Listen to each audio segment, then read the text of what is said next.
kas ma sain aru, miks ma seda videot vaatan, et minu arust on hästi tähtis ka, et sa ütled vaatajale või annad märku, et miks see on tähtis, mida sa talle näitad. Okei. Nii, aga hookidest edasi, mis veel oluline? Meil on siis see planeerimine või see nagu see sisu, siis on hook, et kuidas ma seda siis nagu, kuidas ma selle esimese tähelepanu saan, mis veel? Mis sealt edasi tuleb? See, et sa hoiad seda tähelepanu, et toimub kogu aeg progress, et TikTokil on eriti tähtis see, et nagu sul on ju igal sekundil inimene võib ära klikkida. Ja see, et sa kogu aeg toimub mingi progress, et ei ole seda, et kui sa nüüd mõtled, et okei, nüüd hakkas igav, ma skorralin edasi. Et pidev progress on hästi oluline, et kas või kui sa kuskil igavas koolitunnis istud ja väga uut informatsiooni pole tulnud, siis hakkab igav, et sa vajad seda uut informatsiooni, sa vajad seda, et sa tead, et see uus informatsioon on tähtis. Ja, et miks see on tähtis ja see, et see uus informatsioon nagu tuleb. Aga ma arvan, et kui keegi nüüd siin tööandja vaatab seda, siis see tundub süke suht raketi seadus.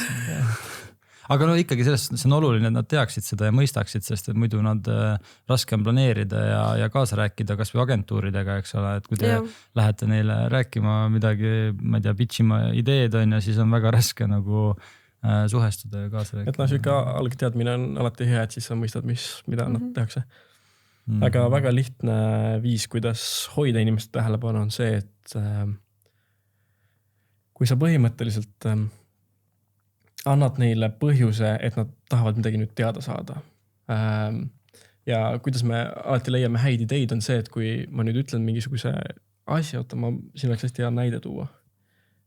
Väga hea. Et põhimõtteliselt sa ütled mingi asja ja sa pead teadma saama, mis nagu juhtub järgmisena.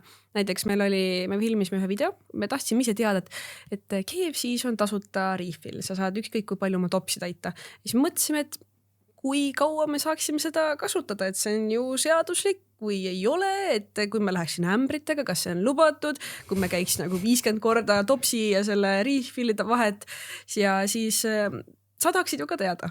Kas see on nagu... Siin on see, et inimene ei mõtlenud sellele kordagi enne, kui me nagu selle väikse idee nii-öelda ta aju justkui plantisime, et kui palju sa saad seda teha.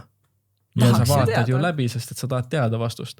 Et nagu sisul on ka suht sarnane, et sa just kui teed selle nagu mental gap'i, et ta tahab teada, et kuidas siis saab sinna teisele poole või... Või et me tegime TikToki, et kus Mihkel proovis joosta nii kiiresti, et nagu ta ületaks kiirust, et on need märgid, mis ütlevad, et kas sa oled tubli liikleja või mitte ja kas Mihkel suudab joosta nii kiiresti, et see ütleb, et ära kiirusta. Sest see on ka selline nagu mõte, mis võib-olla inimesel on olnud, aga ta pole ise seda nagu teoks teinud. Ta ei ole isegi mõelnud sellele, aga nüüd see on nagu siuke asi, et now if you mention it, I want to know it. Et see on tööturu kontekstis võib see olla näiteks, et kõik räägivad, et IT-sektoris on kõrged palgad, aga räägime siis, kui kõrged palgad, et palju sa tegelikult teenima hakkad. Ja sa ju tahad teada, mis see on.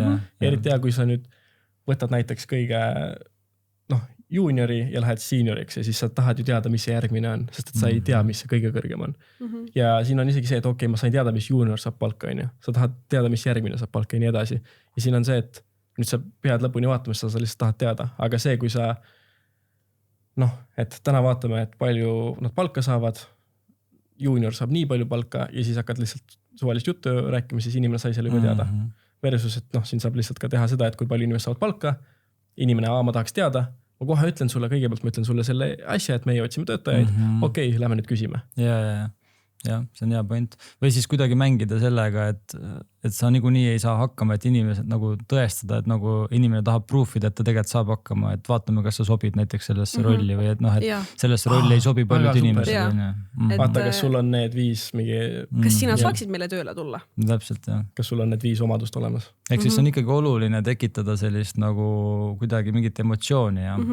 Huvi, et... Ja huvi lõpuni, sest et... mida algoritm või mida need kõik platvormid ju tahavad, on see, et inimesel oleks seal huvitav ja inimene oleks seal platvormil kaua, sest et mida kauem ta on, seda rohkem ta näeb nii-öelda platvormi siis reklaame, milles siis see platvorm raha teenib, näiteks Instagrami reklaamid.